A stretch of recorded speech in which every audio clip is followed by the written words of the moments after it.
윤석열 대통령이 12.3 비상계엄 선포 직후 최상목 당시 경제부총리에게 건넨 문건 실물을 저희 MBC가 확보했습니다. 여기엔 윤 대통령이 영장심사 도중 판사로부터 딱 하나 받았다는 질문인 비상입법기구 관련 내용도 적혀 있었는데요. 돌연 입장을 낸 김용현 전 장관 측은 이 문건을 자신이 썼다고 주장했습니다. 이준희 기자입니다. 기획재정부 장관이라는 제목에 지시사항 3개가 있습니다. 예비비를 조속한 시일 안에 충분히 확보해 보고하고 국회 관련 자금을 완전 차단하고 국가비상입법기구 관련 예산을 편성하라고 했습니다. 12.3 비상계엄 선포 직후 윤석열 대통령이 최상목 당시 기획재정부 장관에게 은밀하게 건넨 문건을 검찰이 확보한 겁니다. 지저분한 주머니에 들어있어서 제가 그걸 차관 보고 가지고 있으라고 했고요. 계엄을 전제로 한 그 조치사항 같은 걸로 느낌을 받았습니다. 문건 실물이 확인된 건 이번이 처음입니다.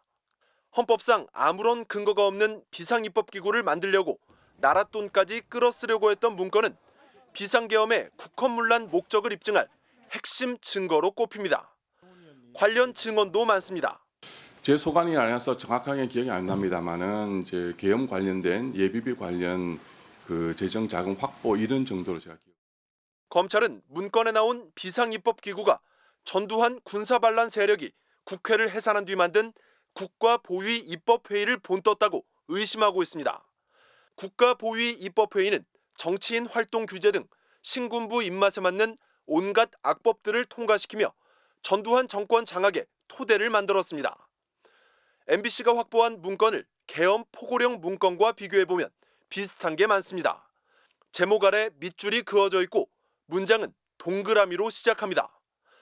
계엄 포고령은 김용현 당시 국방장관이 초안을 작성했고 윤 대통령이 검토 승인했다는 게 검찰 수사 결과입니다. 이런 가운데 김 전 장관은 어젯밤 돌연 입장을 내고 최상목 문건을 자기가 썼다고 주장했습니다. 비상입법기구에 대해서도 국회를 대체하는 게 아니라 긴급 재정 입법권을 수행하기 위한 기재부의 준비조직 구성을 의미한 거라고 주장했습니다. 하지만 구속영장 심사에서 윤 대통령이 판사의 비상입법기구 관련 질문에 답을 제대로 못했다는 보도가 나오자 하루 만에 이런 입장을 내놓은 데 대해 해명 시점이 석연치 않다는 지적도 나옵니다. MBC 뉴스 이준입니다.